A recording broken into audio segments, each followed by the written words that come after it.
Tak boleh ada warteg di proyek Ibu Kota Negara baru. 30 proyek siap dibangun, anggarkan 24 triliun rupiah. Pembangunan kantor pemerintahan di Ibu Kota Negara atau IKN Nusantara segera dimulai. Pada Februari sampai Maret 2023 mendatang, 16.000 pekerja konstruksi akan mulai masuk. Sebanyak 22 tower disiapkan untuk hunian pekerja konstruksi. Selama bekerja di proyek IKN, Menteri Pekerjaan Umum dan Perumahan Rakyat Basuki Hadi Mulyono memastikan tak ada warteg di sekitar proyek. Sebagai gantinya akan ada dapur umum untuk para pekerja konstruksi. Basuki menegaskan tidak bermaksud melarang adanya warteg atau warung makan sejenis. Dia hanya ingin para pekerja konstruksi mendapatkan fasilitas yang lebih higienis. Ini sebenarnya di migas sudah dilakukan lama, tapi di konstruksi sipil baru akan kita terapkan di IKN ini.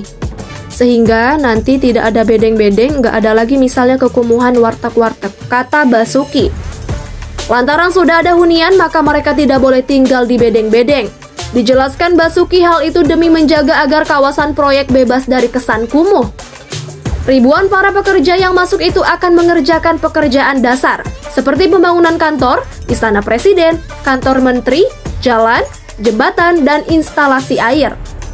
Tahun ini Kementerian Pekerjaan Umum dan Perumahan Rakyat atau PUPR telah menekan sebanyak 30 kontrak proyek pembangunan IKN Nusantara dengan nilai anggaran 24 triliun rupiah.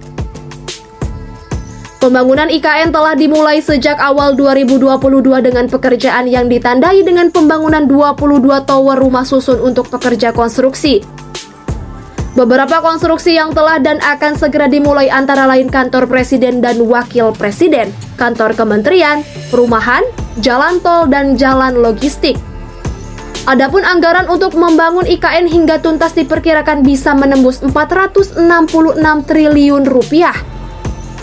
Dari total kebutuhan itu, Presiden Joko Widodo menyatakan anggaran sekitar 20% akan dipenuhi dari APBN. Apabila alokasi APBN dalam pembangunan IKN mencapai 20%, maka pengeluaran untuk proyek tersebut dapat mencapai sekitar 93,2 triliun rupiah. Anggaran pembangunan IKN tidak akan berada di satu kantong, melainkan tersebar ke kementerian-kementerian terkait sesuai tugasnya dalam rangka pembangunan IKN. Misalnya Kementerian PUPR yang mengantongi anggaran 46 triliun rupiah untuk pembangunan IKN.